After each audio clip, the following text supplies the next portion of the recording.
घर से भागकर शादी करने वाली बेटियों के लिए ट्रेन की ऐसी कोच में मेरे सामने की सीट पर बैठी लड़की ने मुझसे पूछा, हेलो, क्या आपके पास इस मोबाइल की पिन है? उसने अपने बैग से एक फ़ोन निकाला था और नया सिम कार्ड उसमें डालना चाहती थी, लेकिन सिम स्लॉट खोलने के लिए पिन की ज़रूरत पड़ती है, जो उसके पास नहीं थी। मैंने हाँ में गर्दन हिलाई और सीट के नीचे अपना बैग निकालकर उसके टूल बॉक्स से पिन ढूंढकर लड़की को दे दी। लड़की ने थैंक्स कहते हुए पिन ले ली और सिम डालकर पिन मुझे वापस कर दी। थोड़ी देर बाद वो फिर से इधर उधर ताकने लगी। मुझसे रहा नहीं गया। मैंने पूछ लिया, कोई परेशानी? वो बोली, सिम स्टार्ट नहीं हो रही है। मैंने मोबाइल मांगा, उसने मोबाइल मुझे दे दिया। मैंने मोबाइल देखकर उससे कहा कि सिम अभी एक्टिवेट नहीं हुई है, थोड़ी देर में हो जाएगी और एक्टिव होने के बाद आईडी वेरिफिकेशन होगा, उसके बाद आप इसे इस्तेमाल कर सकेंगी। लड़की ने पूछा, आईडी वेरिफिकेशन क्यों? मैंने कहा, आजकल सिम वेरिफिकेशन के बाद एक्टिव होती है। जिस नाम से ये सिम खरीदी गई है उसका ब्यौरा पूछा जाएगा, बता देना। लड़की बुदबुदाई। ओह, मैंने दिलासा देते हुए कहा, इसमें कोई परेशानी की कोई बात नहीं। वो अपने एक हाथ से दूसरा हाथ दबाती रही, मानो किसी परेशानी में हो। मैंने फिर विनम्रता से कहा, आपको कहीं कॉल करना हो तो मेरा मोबाइल इस्तेमाल कर लीजिए। लड़की ने कहा, जी फिलहाल नहीं, थैंक्स। लेकिन ये सिम किस नाम से खरीदी गई है मुझे नहीं पता। मैंने कहा, एक बार एक्टिव होने दीजिए, जिसने आपको सिम दी है उसी के नाम की होगी। उसने कहा, ओके, कोशिश करते हैं। मैंने पूछा, आपका स्टेशन कहाँ है? लड़की ने कहा, दिल्ली। और आप? लड़की ने मुझसे पूछा। मैंने कहा, दिल्ली ही जा रहा हूँ, एक दिन का काम है। आप दिल्ली में रहती हैं या? लड़की बोली, नहीं नहीं, दिल्ली में कोई काम नहीं, न मेरा घर है वहाँ। तो मैंने उत्सुकतावश ही पूछा। वो बोली, दरअसल ये दूसरी ट्रेन है जिसमें आज मैं हूँ और दिल्ली से तीसरी गाड़ी पकड़नी है, फिर हमेशा के लिए आज़ाद आज़ाद। लेकिन किस तरह की कैद से? मुझे फिर जिज्ञासा हुई, आखिर किस कैद में थी ये कमसिन अल्लड़ सी लड़की बोली, उसी कैद में थी जिसमें हर लड़की होती है, जहाँ घर वाले कहीं शादी कर लो, जब जैसा कहें वैसा करो। मैं घर से भाग चुकी हूँ। मुझे ताज्जुब हुआ, मगर अपने ताज्जुब को छुपाते हुए मैंने ऐसे ही हंसते हुए पूछा, अकेली भाग रही हो आप? आपके साथ कोई नजर नहीं आ रहा है? वो बोली, अकेली नहीं, साथ में है कोई। कौन? मेरा प्रश्न खत्म नहीं हो रहे थे। दिल्ली से एक और ट्रेन पकड़ूंगी, फिर अगले स्टेशन पर वो मिलेगा और उसके बाद हम किसी को नहीं मिलेंगे। ओह, ये तो प्यार का मामला है। उसने कहा, जी। मैंने उसे बताया कि मैंने भी लव मैरिज की है। यह बात सुनकर वो खुश हुई, बोली, वाह, कैसे, कब? लव मैरिज की बात सुनकर वो मुझसे बात करने में रुचि लेने लगी। मैंने कहा, कहाँ, कब, कैसे, कहाँ? वो मैं बाद में बताऊंगा, पहले आप यह बताओ, आपके घर में कौन कौन है? उसने होशियारी बरतते हुए कहा, वो मैं आपको क्यों बताऊं? मेरे घर में कोई भी हो सकता है, मेरे पापा, माँ, भाई, बहन, या हो सकता है भाई ना हो, सिर्फ बहनें हो। ये भी हो सकता है कि बहनें ना हो या दो चार मुस्टंडे भाई हों। मतलब मैं आपका नाम भी नहीं पूछ सकता? मैंने काउंटर मारा। वो बोली, कुछ भी नाम हो सकता है, मेरा टीना, मीना, सबीना, अंजलि, कुछ भी। बहुत बातूनी लड़की थी वो। थोड़ी इधर उधर की बातें करने के बाद उसने मुझे टॉफी दी, जैसे छोटे बच्चे देते हैं क्लास में। बोली, आज मेरा बर्थडे है। मैंने उसकी हथेली से टॉफी उठाते बधाई दी और पूछा, कितने साल की हुई हो? वो बोली, 18। मतलब भागकर शादी करने की कानूनी उम्र हो गई आपकी। मैंने काउंटर किया। वो हंसी। कुछ ही देर में काफी फ्रैंक हो चुके थे हम दोनों, जैसे बहुत पहले से जानते हो एक दूसरे को। मैंने उसे बताया कि मेरी उम्र 28 साल है, यानी 10 साल बड़ा हूँ। उसने चुटकी लेते हुए कहा, लग भी रहे हो। मैं मुस्कुरा दिया। मैंने उसे पूछा, तुम घर से भागकर आई हो, तुम्हारे चेहरे पर चिंता की निशान जरा भी नहीं है। इतनी बेफिक्री मैंने पहली बार देखी। खुद की तारीफ सुनकर वो खुश हुई। बोली, मुझे उसने प्रेमी ने पहले से ही समझा दिया था कि जब घर से निकलो तो बिल्कुल बिंदास रहना, घर वालों के बारे में बिल्कुल मत सोचना, बिल्कुल अपना मूड खराब मत करना, सिर्फ मेरे और हम दोनों के बारे में सोचना, और मैं वही कर रही हूँ। मैंने फिर चुटकी ली। कहा, उसने तुम्हें मुझ जैसे अनजान मुसाफिर से दूर रहने की सलाह नहीं दी? उसने हंसकर जवाब दिया, नहीं, शायद वो भूल गया होगा ये बताना। मैंने उसकी प्रेमी की तारीफ करते हुए कहा, वैसे तुम्हारा बॉयफ्रेंड काफी टैलेंटेड है। उसने किस तरह से तुम्हें अकेले घर से रवाना किया, नई सिम और मोबाइल दिया, 3 ट्रेन बदलवाई ताकि कोई ट्रैक न कर सके। Very talented person. लड़की ने भी हामी भरी। बोली, हाँ बोली, बहुत टैलेंटेड है वो, उसके जैसा कोई नहीं है।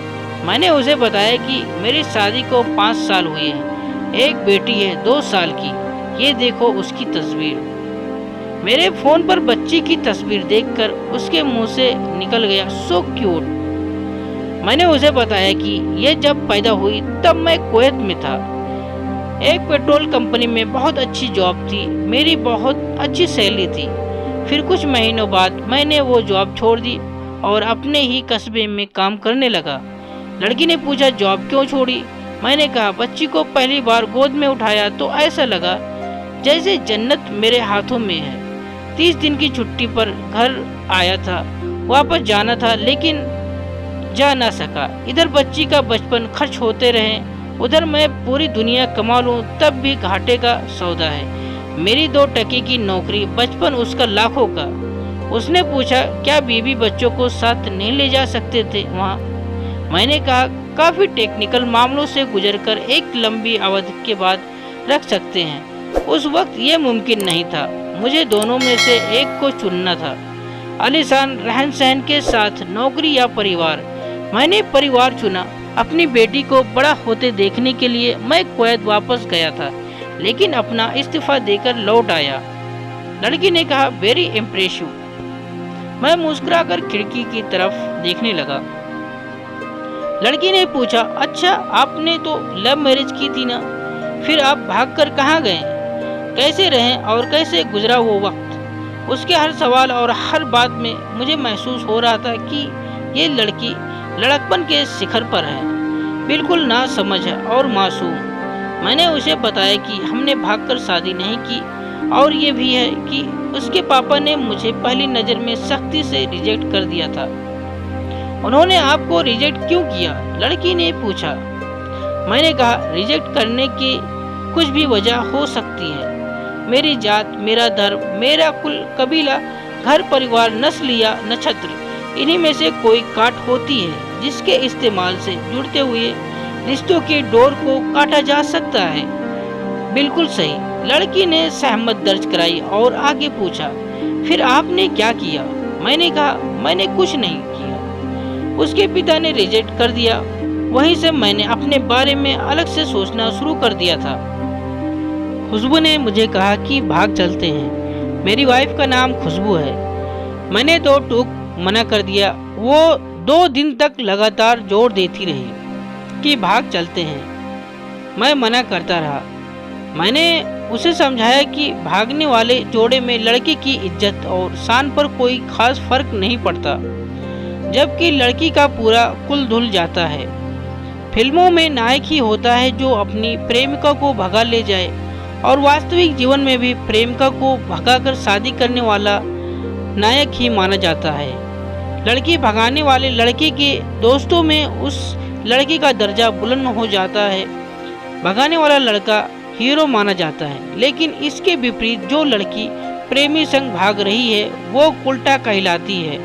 मोहल्ले के लड़के उसे चालू किस्म की कहते हैं। बुराइयों के तमाम शब्दकोश लड़की के लिए इस्तेमाल किए जाते हैं। भागने वाली लड़की आगे चलकर 60 साल की वृद्धा भी हो जाएगी, तब भी जवानी में किए उस कांड का कलंक उसके माथे पर से नहीं मिटता। मैं मानता हूँ कि लड़का लड़की को तौलने का ये दोहरा मापदंड गलत है, लेकिन समाज में तो सही है। ये नजरिया गलत है, मगर आज तो में लोगों के अवचेतन मन में भागने वाली लड़की की भद्दी तस्वीर होती है। मैं तुम्हारी पीठ को छलनी करके सुखी नहीं रह सकता, तुम्हारे माँ बाप को दुखी करके अपनी ख्वाहिशें पूरी नहीं कर सकता। वो अपने नीचे का होठ दांतों तले पीसने लगी। उसने पानी की बोतल का ढक्कन खोलकर एक घूंट अंदर सरकाया। मैंने कहा, अगर मैं उस दिन उसे भगा ले जाता तो उसकी माँ तो शायद कई दिनों तक पानी भी ना पीती। इसलिए मेरी हिम्मत ना हुई कि ऐसा काम करूं। मैं जिससे प्रेम करूं उसके माँ बाप मेरे माँ बाप के समान ही हैं, चाहे शादी ना हो तो ना हो। कुछ पल के लिए वो सोच में पड़ गई, लेकिन मेरे बारे में और अधिक जानना चाहती थी। उसने पूछा, फिर आपकी शादी कैसे हुई? मैंने बताया कि खुशबू की सगाई कहीं और कर दी गई थी। धीरे धीरे सब कुछ नॉर्मल होने लगा था। खुशबू और उसके मंगेतर की बातें भी होने लगी थी फोन पर, लेकिन जैसे जैसे शादी नजदीक आने लगी उन लोगों की डिमांड बढ़ने लगी। डिमांड मतलब? लड़की ने पूछा। डिमांड का एक ही मतलब होता है, दहेज की डिमांड। परिवार में सबको सोने से बने तोहफे दो, दूल्हे को लग्जरी कार चाहिए, सास और ननद को नेकलेस दो, वगैरह वगैरह। बोले, हमारे यहाँ रीत है। लड़का भी इस रीत की अदायगी का पसदर था। वो सगाई मैंने एन कैन तुड़वा डाली। फिर किसी तरह घर वालों को समझा बुझाकर मैं फ्रंट पर आ गया और हमारी शादी हो गई। यह सब किस्मत की बात थी। लड़की बोली, चलो अच्छा हुआ आप मिल गए, वरना वो गलत लोगों में फंस जाती। मैंने कहा, जरूरी नहीं कि माँ पापा का फैसला हमेशा सही हो, और ये भी जरूरी नहीं कि प्रेमी जोड़े की पसंद सही हो। दोनों में से कोई भी गलत या सही हो सकता है। मतलब की बात यहाँ कि कौन ज्यादा समझदार और वफादार है। लड़की ने फिर से पानी का घूंट लिया और मैंने भी। लड़की ने तर्क दिया कि हमारा फैसला गलत हो जाए तो कोई बात नहीं, उन्हें ग्लानि नहीं होनी चाहिए। मैंने कहा, फैसला ऐसा हो जो दोनों का हो, औलाद और माता पिता दोनों की सहमत, वो सबसे सही है। बुरा मत मानना, मैं कहना चाहूँगा कि तुम्हारा फैसला तुम दोनों का है, जिसमें तुम्हारे पेरेंट्स शामिल नहीं है। न ही तुम्हें इश्क का असली मतलब पता है। अभी उसने पूछा, क्या है इश्क का सही अर्थ? मैंने कहा, तुम इश्क में हो, तुम अपना सब कुछ छोड़कर चली आई, ये इश्क है। तुमने अकल का दखल नहीं दिया, ये इश्क है। नफा नुकसान नहीं सोचा, ये इश्क है। तुम्हारा दिमाग दुनियादारी के फितूर से बिल्कुल खाली था। उस खाली स्पेस में इश्क इंस्टॉल कर दिया गया। जिसने इश्क को इंस्टॉल किया वो इश्क में नहीं है। यानी तुम जिसके साथ जा रही हो वो इश्क में नहीं है, बल्कि होशियारी हीरोगिरी में है। जो इश्क में होता वो इतनी प्लानिंग नहीं कर पाता, 3 ट्रेनें नहीं बदलवा पाता, उसका दिमाग इतना काम नहीं कर पाता।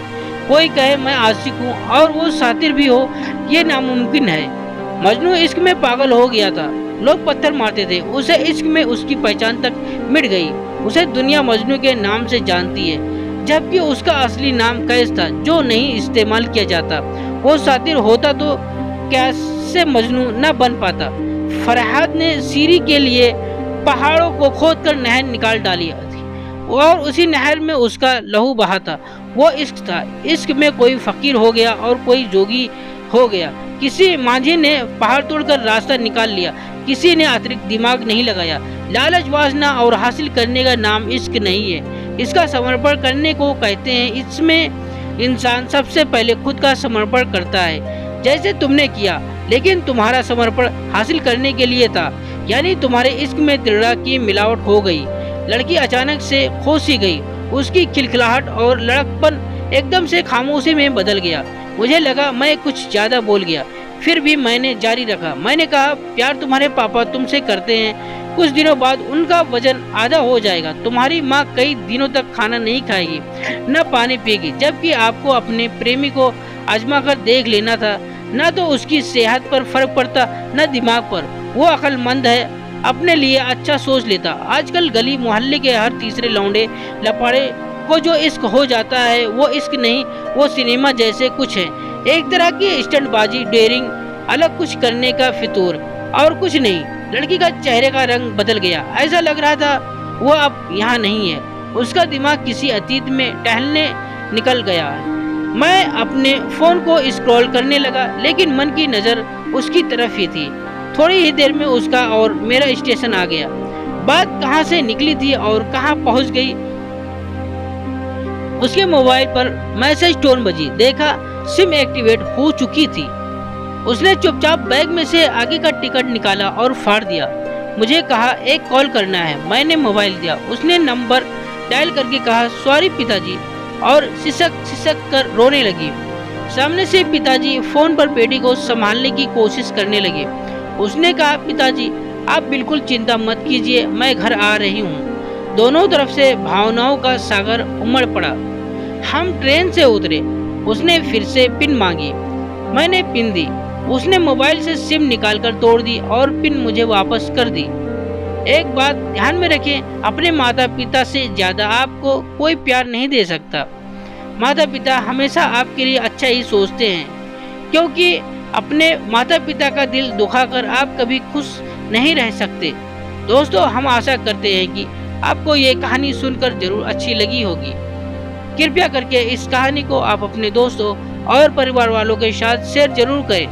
अगर आपको ये कहानी अच्छी लगी हो तो हमारे चैनल को लाइक और सब्सक्राइब जरूर करें और बेल नोटिफिकेशन को ऑल कर दीजिए, ताकि अगली कहानी की वीडियो आप तक तुरंत पहुंचे। पूरी कहानी सुनने के लिए आप सबका बहुत बहुत धन्यवाद।